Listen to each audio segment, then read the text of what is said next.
Beautiful morning after, I hope many of you were able to catch yesterday's, we call it once in a lifetime, but wait another 20 years and you'll be able to do it again, the eclipse.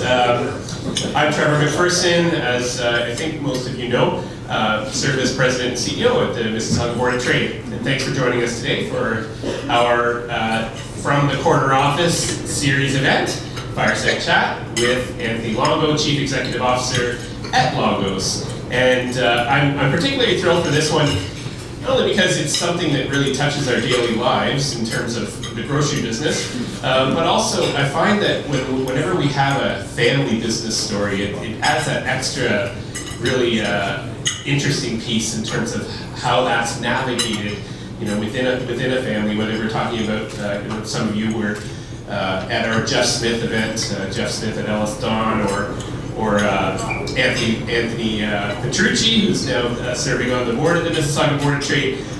Lots of interesting stories. But first, I would like to acknowledge that the land upon which we are gathered here this morning is part of the treaty and traditional territories and treaty lands of the Mississaugas of the Credit First Nation, the Haudenosaunee Confederacy, the Huron-Wendat and Wyandot nations. We recognize these peoples and their ancestors as peoples who inhabited these lands since time immemorial. The city of Mississauga is also home to many global Indigenous peoples. The Mississauga Board of Trade also recognizes the important work that must be done towards reconciliation by confronting our past and present, providing space for Indigenous peoples within their territory to recognize and uphold their treaty rights and to support Indigenous peoples. I would also like to thank our From the Corner Office sponsors, Gallagher, and the Business Development Bank of Canada for their continued support of this series. Now, just to make mention of our guests at our head table, we have MBOT Director John McKenna, President and CEO at McKenna Logistics, Alicia Nepozlin, Business Center Manager, the Entrepreneurship Center, the Business Development Bank of Canada, Adam Novak, Senior Vice President Gallagher, and I must thank Adam so sincerely for all of his support. He has just recently announced his retirement at the end of this month, a very well-deserved retirement.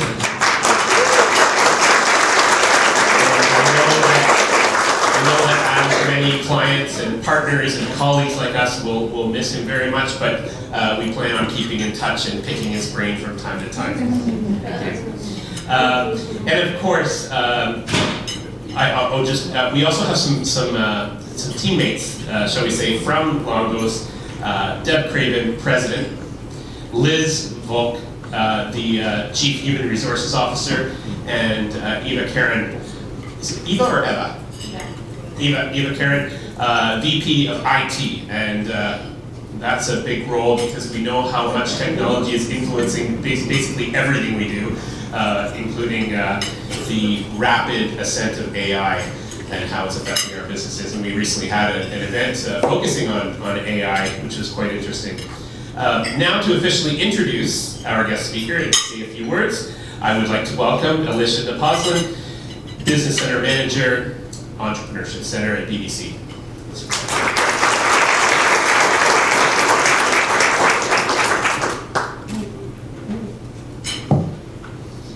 Good morning, everyone, and thank you for joining us today. As Trevor mentioned, my name is Alicia, and I'm the manager of the Entrepreneurship Center at the BDC, the Business Development Bank of Canada. I know we have many clients and partners here in the audience today, but for those of you that may not be familiar, BDC is a development bank dedicated specifically to small and medium-sized businesses across Canada.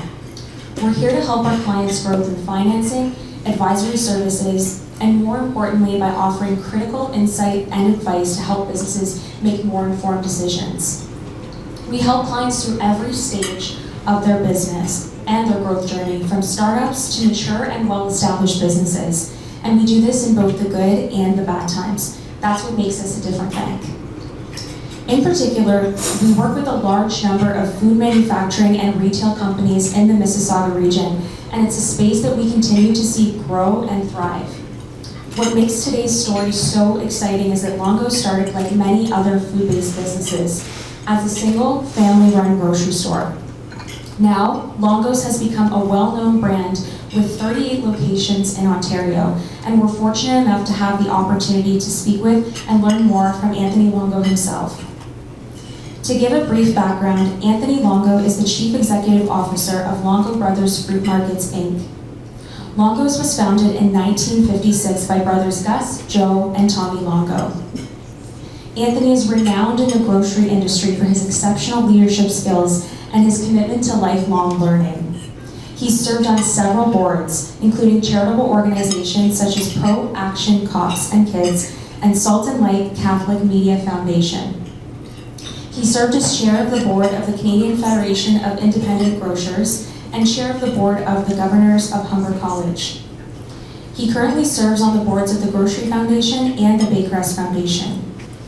In recognition of his contribution to the industry, Anthony was awarded the Spirit of the Independent Award by the Canadian Federation of Independent Grocers in 2012, followed by the Queen Elizabeth II Diamond Jubilee Medal by the Government of Canada in 2013. In 2017, he received the Retail Council of Canada's Canadian Grand Prix Lifetime Achievement Award. Anthony Longo grew up in Toronto and graduated with a Business Administration diploma from Humber College. He and his wife, Gay, have 3 children and 6 grandchildren, whom he loves and cherishes. Anthony's passion for the grocery industry and the community has led to his many achievements, earning him the respect of his peers as a dedicated CEO in Ontario. Please join me in welcoming Anthony Longo. Okay, we're going to jump right in first. I've got a laundry list of about 50 some odd questions to ask. But before I get into those, I want to also mention that we'll open the floor up for some questions because I'm sure I won't hit all of your particular interests in picking Anthony's brain here. But before we get into those questions on specific issues and things, maybe if you could tell us a little bit about yourself, the story of the business, how things came to be and where we are today. Get into those. Yeah. That will only take up the first half hour. Yeah. Tell us a little bit about the story of the business, how things came to be. So as you mentioned, we started in 1956. That will only take up the first half hour. And Gus and at the time it was a little store on Young and Castlefield in Toronto, 1,500 square feet, smaller than this. And it was just basically family work there, and from there we've grown it to 38 stores across the greater Toronto area. And going to make a plug for our next Mississauga store, which is opening in 5 weeks at our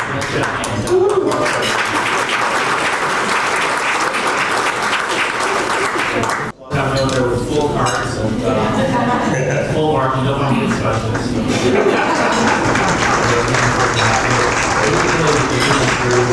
Really had a love for food, a love for community, and it was really a values-based business that we had and people started, way back then. And then just about almost 3 years ago now, we partnered with another great entrepreneurial family, the Sophie family. They purchased 51% of Longo's, so our family is still sizable stake in the and there's still 26 family members that work together every day, operating Longo's in various roles from the C-suite down to the retail stores. And I'm sure everybody always agrees on everything, right? Yeah. We all get along. That's great. So we have the tough conversations and still got friends and respect. That's excellent. I'm going to switch microphones. They've asked me to switch microphones with you. It's, this one apparently is working a little bit better, and they want to hear you more than me. So tell me about sort of what sets Longo's apart. Yeah, so for us, a couple things. So one, our culture is very different and unique, I believe. And Peter Drucker said many years ago that culture eats strategy for breakfast, and I really believe that, because having a strong culture allows you to do things that your competition that doesn't have a strong culture do. So you can do a lot more with less, frankly.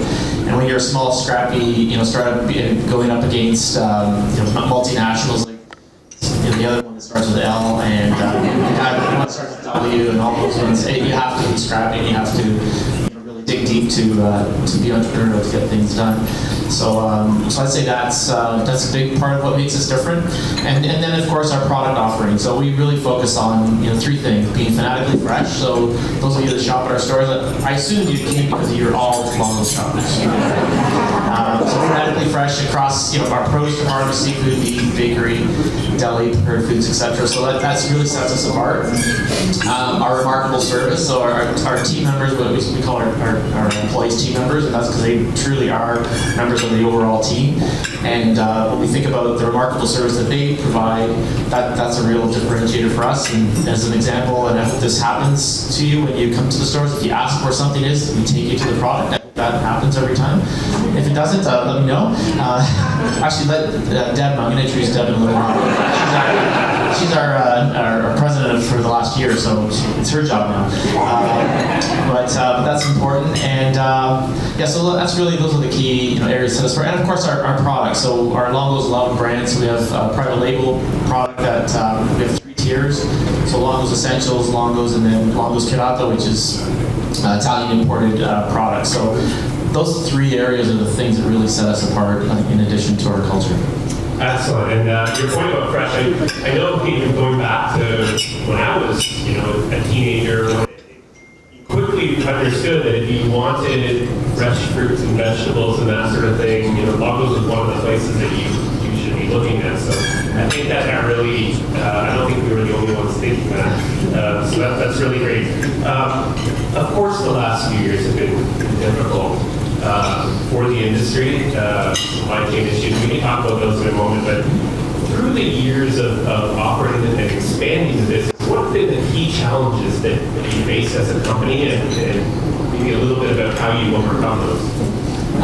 So I guess if we go back, over many years, the challenges as a smaller retailer was really being up against the big guys without the same resources. So we made I think several strategic decisions. One is focus on people. So that was a critical one for us. And lifelong learning is something that we do every day. The other one is taking control of our supply chain. So we had a decision to make probably 25, 30 years ago, when we made the decision to buy direct from manufacturers versus through wholesalers. And at the time, we probably had 6 stores, and it was unheard of for a 6-store chain to be buying direct from Kraft and Procter & Gamble and the rest of them.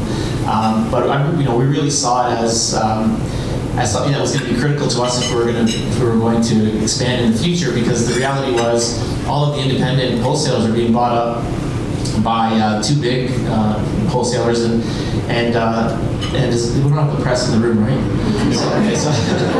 And we had this conversation with the Competition Bureau back then and said, here's what's happening, all the independents are being bought, and what's going to happen is going to be 2 left, and independents aren't going to have a place to buy their groceries. And that's exactly what happened, even though they said I was crazy and I was stop writing the letters, Mr. Longo, and don't do that.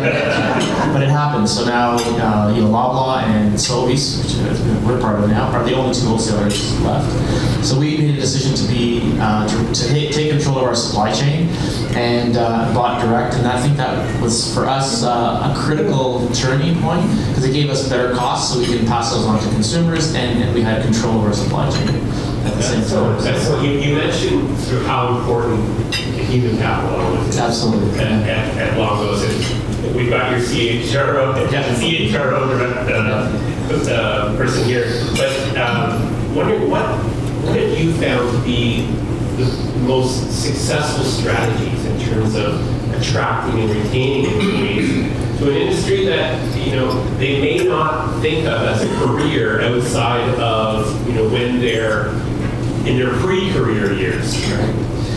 Yeah, I think it starts with wanting people to succeed. So it starts with lifelong learning, and Liz joined us 18 years ago, 19 years ago. It's been fun, hasn't it? So, and one of the things that Liz talked about really early on was that HR is not a cost; it's an investment, and it's a strategic weapon. I remember we had those conversations, and so we've invested in our teams to everything from working with Humber College, for example. We created a program with the college, and it was a certificate granted program at the time. for department managers so that people could learn how to actually run a business. Because when you run a produce department, for example, you've got somewhere between 20 and 30 employees. It's a multi-million-dollar business, and you're responsible for the P&L. So what we needed to teach all our department managers, how to do that. So we embarked on that, and we still run those programs today. Additionally, we do cross training across the store. So there's, if you may be produce, but you're going to get cross trained to work in maybe grocery or other departments. So that gives you some variety in the work that you do. So that's at operations in the store level. And then we typically would promote people from within the store to work in supply chain, marketing, and IT in various areas. So when we talk to schools, because our team goes out and recruits in new neighborhoods when we open new stores to schools and just talk about why grocery versus something else. It's the ability to really expand. It's not just about putting product on the shelf. That's an important part of it, but there's the food safety component of it and ensuring that we have great products that have great dates on it, all those sorts of things. But it also gets you into things like supply chain and IT and marketing and all the various other areas that run a business. Right. Yeah. Interesting. And I should also say that Longo's is very good at relationship building.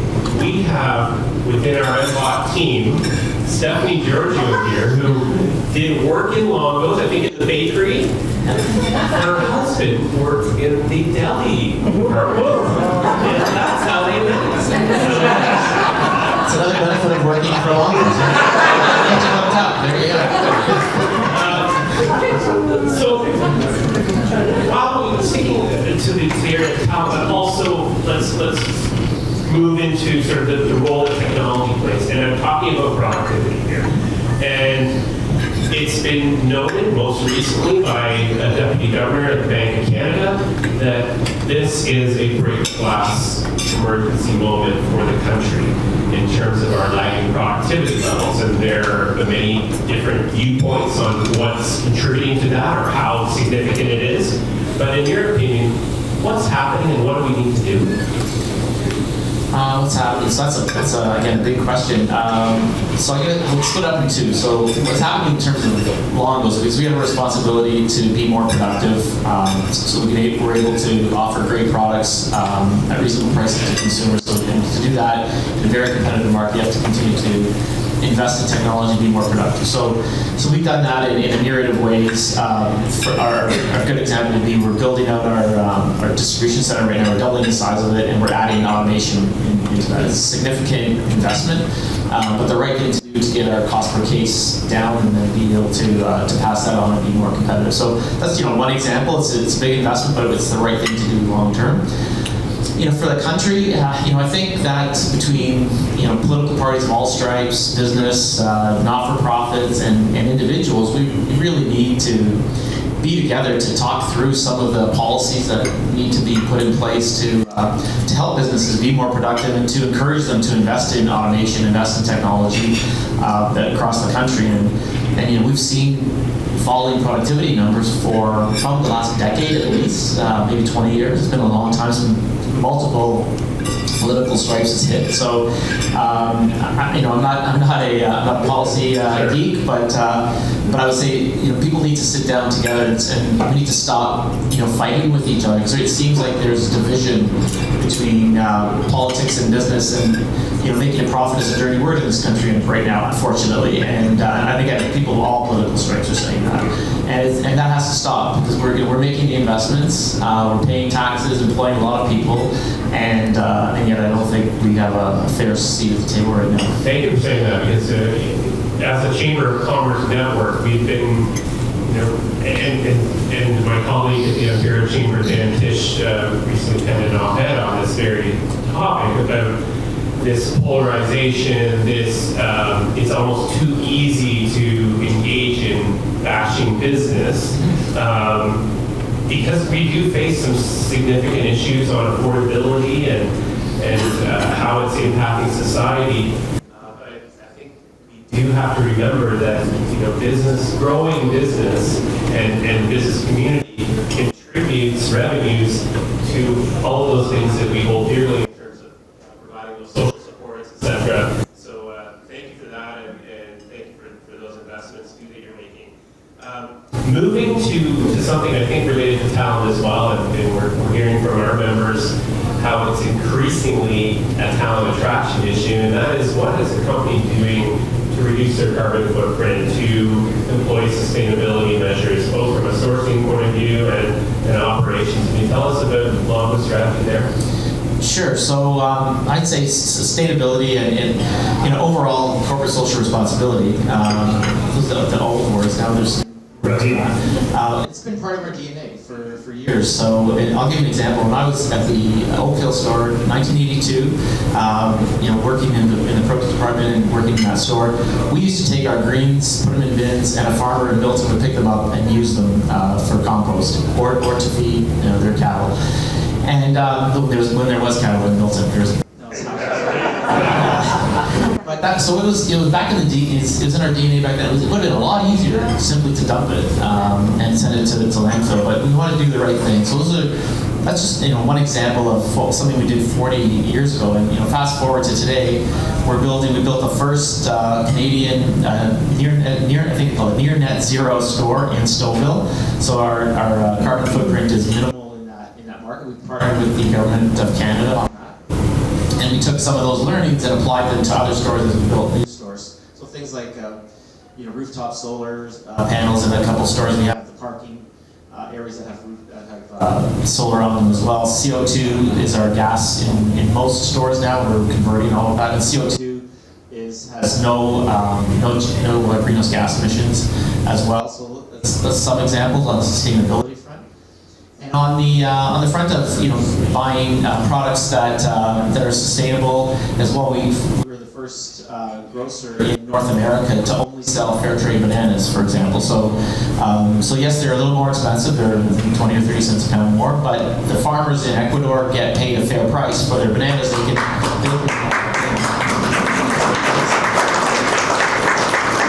Farmers in Ecuador now because they have this extra money, they're able to properly invest in their farms and in their environmental footprint, a world away. So it's things like that. And actually yesterday, at our senior leadership team, we meet every Monday, and we always have one of our teams come in and present new products that we're introducing. And he introduced a new shrimp item, and it's BAP, so it's best aquatic practices. It's a certification process, and again it talks about where the product comes from, so in this case Taiwan, and it's ensuring that it's done with all of the specifications to meet the BAP certification. So we try to do all of those things. And one last plug before I go on to the next topic is we brought in exclusive to Canada called Tony's Chocolonely, which is chocolate bars. You gotta try them, but they're out of the U.S.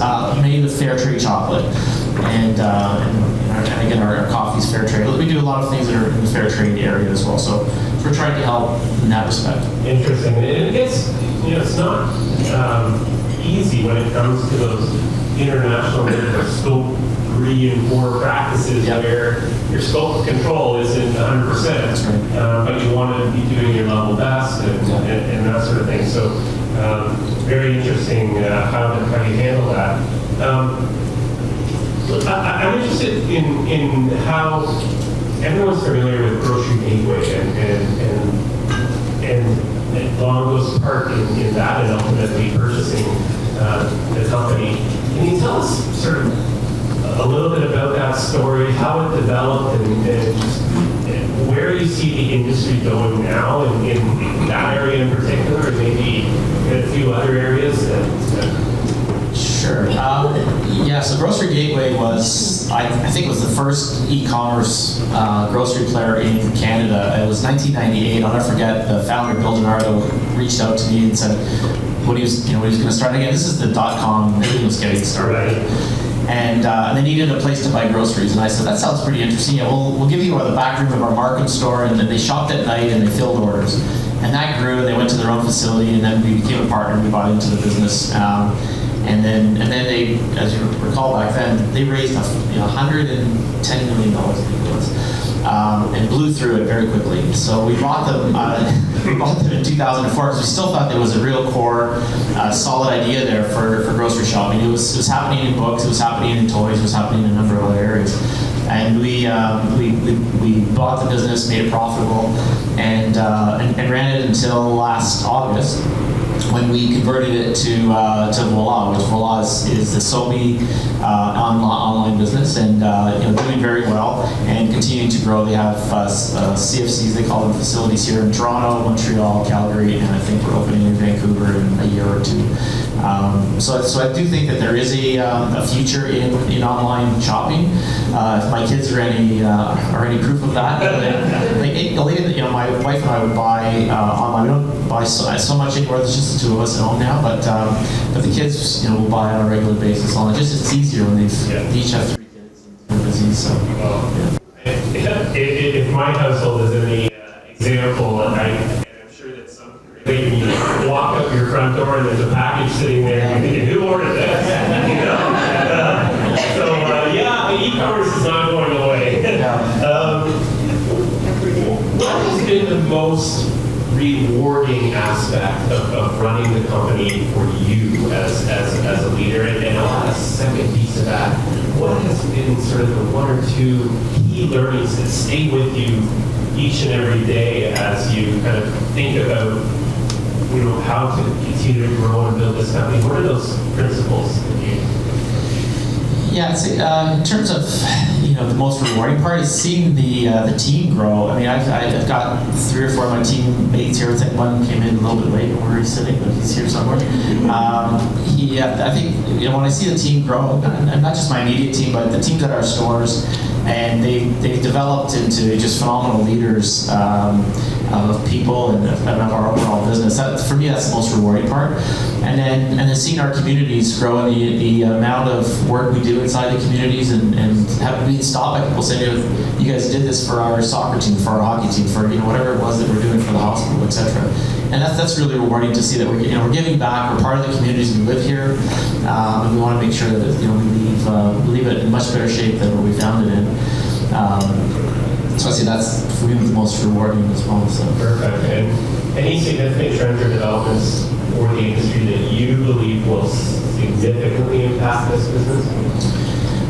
The biggest thing I'd say is people, so the consumer and the what consumers want from food. So it's a very multicultural area of the GTA, which is great because we're able to bring in all kinds of different foods from around the world and share in that. So I think that for us, we're trying to stay on top of those trends and introduce more and more diverse products and meet the needs of those shoppers as well. Going back to e-commerce, the other thing that we're noticing or really pushed hard on is helping people, making it easier for people to order things for their families. So even though we don't do grocery delivery any longer, you're still able to go onto our website and order your catering online and picking it up in store.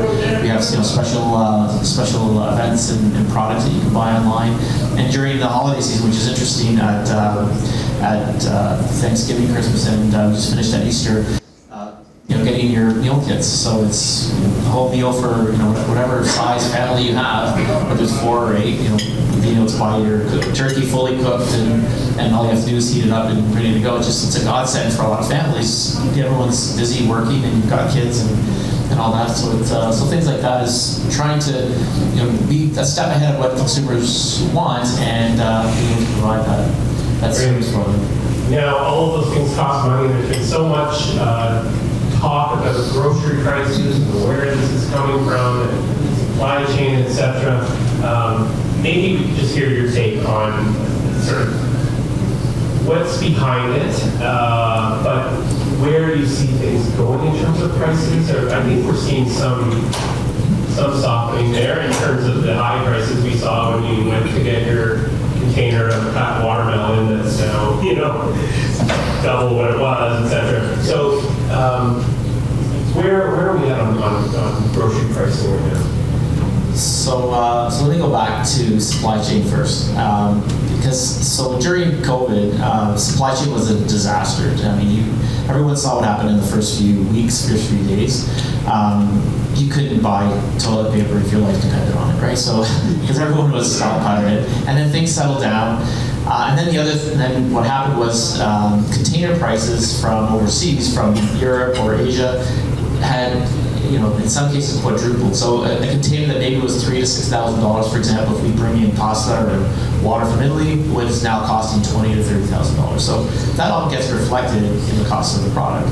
And I remember talking to our buyers, we bring in water from Italy, and our retail doubled, literally doubled. I said, well, talk to me about what the heck happened here? And they showed me the invoice. Our container price was higher than the cost of the water. So we're saying, let's just sell it at cost until these container prices come down, which is what we did.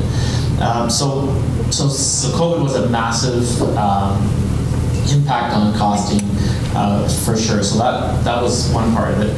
And then, fast forward, unfortunately, the war in Ukraine breaks out, and it's one of the biggest bread baskets of the world, and all of those access to grains get cut off. So, and then you've got labor on top of all of that. So the short story is, it was significant. We haven't seen inflation like this in, I think, 40 years. It has tempered, thankfully, and I think that was, we saw that coming. Probably 10 months ago, 11 months ago, we saw it. We saw the price increases from our suppliers start to decrease, and now they're back to normal levels. So last month, food inflation was 2.4%. The month before that, I think, it was 2.8%. So, and we'll see what the reading is for March in the next week or so. But we're expecting it to be in the low twos again. So I think we're pretty well back to normal at this stage. Excellent. Sorry, with a couple of exceptions. Because everyone read the cocoa price has doubled. So if you like chocolate, put it in your freezer now. And the other one is olive oil. Olive oil, you can't get olive oil. I mean, it's just a disaster right now there too. So, but those are all things that are going to be cyclical, and there'll be a better oil harvest at some point in Europe, and the prices will come down. It's just, this is agriculture. So when there's a problem, it's a problem for the entire planet, and when there's a surplus, then it's good for that price of that commodity. Excellent. I want to open it up to some questions from the room. Does someone have something that's on their mind they'd like to put forward? Come on, folks. No? Yes. So, Paul Hayner from Insurance Land. Thanks for being here. I run a family business, and I like what you said at the beginning, but you kind of all got along all the time. So how did you get through when you did have hurdles with your brothers or sisters about the direction of the company? Yeah, so you just talk it through. I mean, that's what we've always found. One of the key values of my dad and my two uncles was family first. And so you get in an office and you have a discussion about it, and you land on a united front coming out of it. That's it's not no bigger secret than that. I'd say one of the things my dad and uncles did really well when they put me in charge was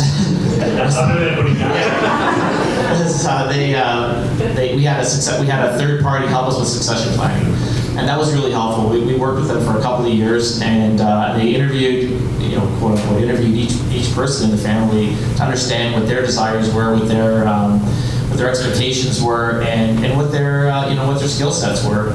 And so working with a third party is always really helpful because it takes the emotion out of it, right? You've got another party that is doing evaluation in a sense, and we did the same thing with recent succession planning. We've been working on succession planning before the Soviet. So my role changing had nothing to do with So that was in place for years. We worked with a company called RHR International. So third party did assessments on a number of our people.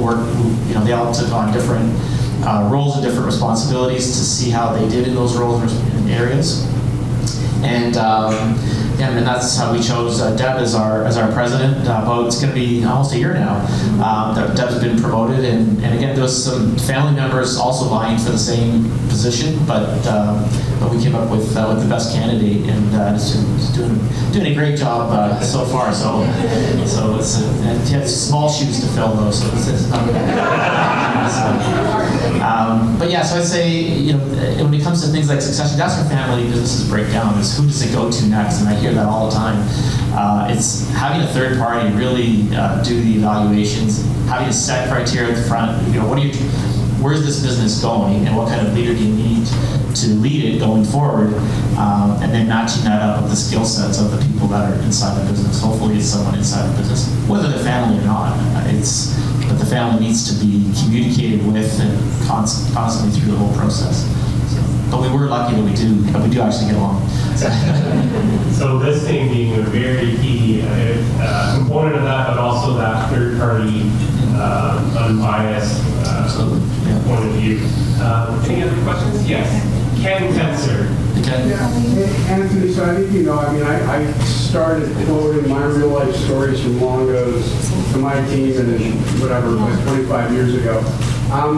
You talk about culture, you talk about team learning and the fact that, you know, we'll take you somewhere in the store.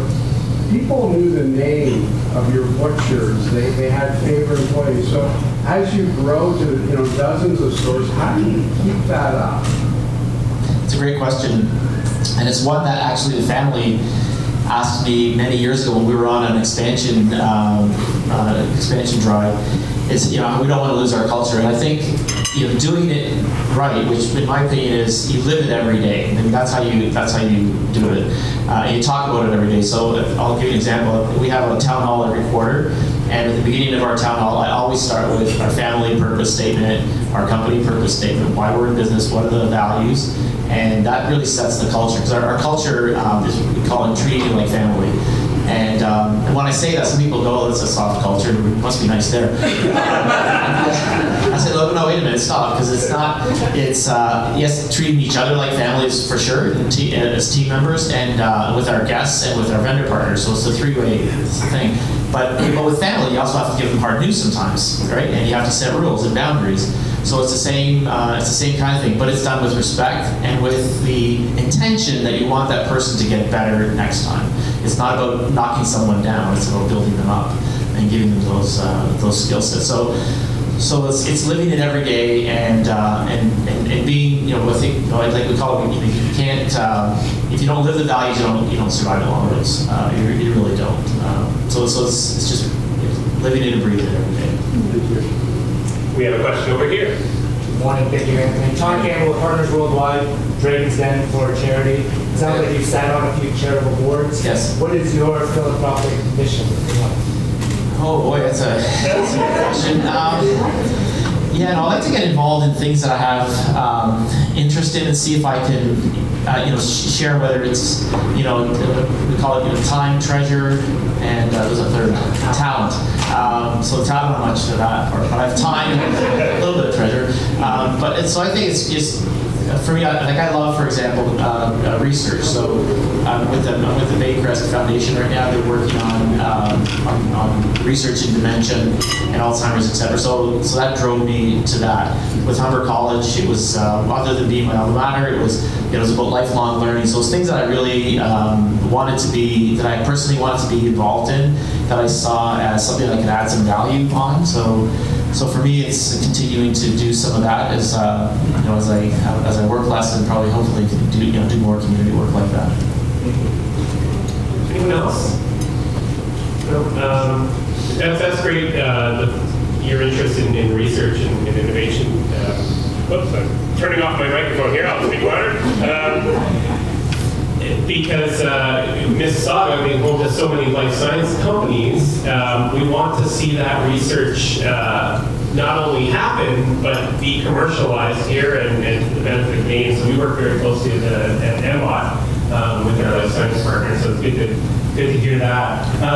From a leadership point of view, any sort of parting thoughts, if you will, on those that are maybe in that entrepreneurial mindset and they're thinking about starting, or they are already involved in starting their own business. Some of those key principles to keep in mind. Yeah, I think it starts with what do you love to do? What are the values that you bring to the table? Because I think it's important that you work from a set of values, and I was very lucky that my dad and uncles had a set of values that were very clear, that we live by today.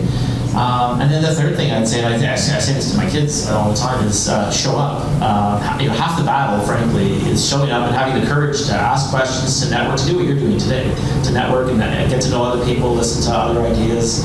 And showing up is critical. And when I say that to my kids, of course, they're like, yeah, of course we show up, Dad. Well, not a lot of people do, quite honestly. And I think it's important to do that, to go to the various events, whether it's trade shows or breakfasts like this, and just other things. Just continue to be out there and promote what you're trying to do, and it may shift your thinking in how you're going to run your business or pivot a little bit, because you never get it right the first time. If you're not making mistakes, you're not trying hard enough, honestly. We've made a ton of mistakes over the years, and you learn from each of them, and you try to build on those errors and those successes at the same time. That's great. I just want to go back to family for a moment. It always fascinates me, going back to when you were being considered to take over the company, and you've got your own children. What are those conversations like in terms of, because you're never sure whether kids are going to have any interest in continuing on in business or what have you. What have those conversations been like? Well, for my wife and I, with our kids, it wasn't, I never expected them to come in. There wasn't an expectation. I always expected them to work when they were in high school, because I think it's important to get out and work part-time and show what it takes to earn money to spend on the things you want to spend on. But for us, it was always about, get a good education, because no one can ever take that away from you. And whatever role you get into in life, be passionate about it and love what you do, because you're going to do it for a long, long time. So in our case, our oldest works in our business in the food side.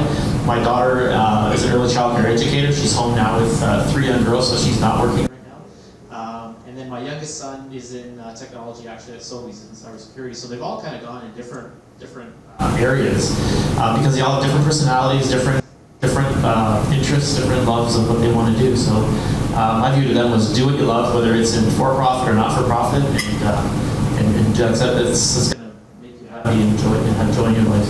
That's very good observations. What about, you mentioned cybersecurity, and maybe I'll finish on this. How many times have you been hacked? You must put a lot of resources into cybersecurity, like any large company does. Yeah. What are you seeing there in terms of how you mitigate against potential cyber attacks, etc.? And then further, maybe I should have here again. What are you seeing in the market, and what are you hearing from other CEOs? I know, I think you're part of a CEO group that my colleague Rocco Rossi is a part of as well. What are you hearing from your peers? Yeah, it's a significant issue, and so it started. Eva's gonna yell at me later for probably screwing this up, but it starts with doing all the basics, right? So all the patching has to be done, investing in that time. A lot of people don't, and you really need to. And then having all the defenses up. So we use a company called CrowdStrike, and then we have a third party that actually monitors all of our environment. So those are significant investments, and you have to continue to update that. So the reality is, though, the threat actors are getting more and more, are getting better and better at what they do, more and more sophisticated. So it's interesting. Eva and her team provide us with education on what to watch for phishing emails and things like that. And I guess it was it 8 months ago, 10 months ago, something like that. So they sent out these rogue phishing emails that just to see who responds, and then you get lectured. I got lectured. I clicked on one by mistake. It was a mistake. Did you run out of cards for somebody? Yes, but they're so good at it. The threat actors are really good at it, and it's a real threat to businesses today. I mean, it was public knowledge. Empire was hacked a year and a half ago, and it was a significant event. It was I think the number was like $28 million or something like that. It costs to recover, and again, that's all public. It's all in the public realm, but.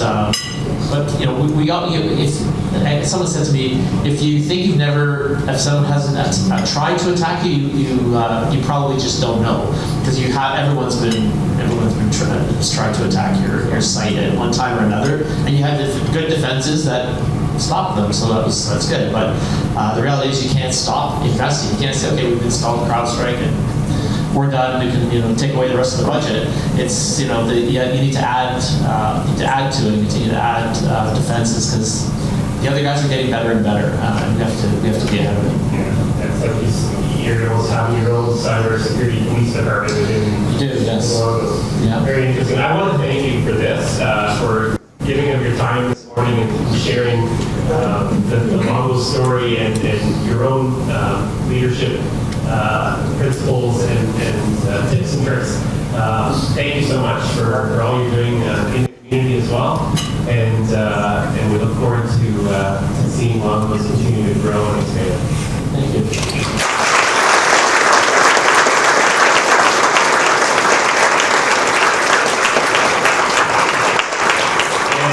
I would like to welcome Abidola to the official events from Gallagher. Thank you. Yes, it's an absolute pleasure. And on behalf of the Board of Trade, all the guests here today, and my colleagues from Gallagher, it's just spectacular to sponsor this particular series, because we get the insight of some fantastic community leaders, business leaders like yourself. That was a real cool story. Thank you. I'll let you know, we share something. I was in the grocery business at one time. I was in a little town called Waterford, Ontario. That's where I grew up, between Bradford's. Nothing there otherwise. I was there through, I guess through high school, 1970 to 71. Back then, I was 13 kids. And I was in produce department, packing oranges and trimming lettuce and all that. And I'll never forget the time I opened up a box of bananas. It was the biggest goddamn spider ever. That's all. It was dead, fortunately. But cybersecurity, folks, big issue these days. I mean, huge issue. If you're ever concerned about talking about cyber with someone, talk to my colleagues from Gallagher here. We have a division that is specifically devoted to cyber. And I can't tell you how important it is. If you haven't been hacked, just like Anthony, thank you so much.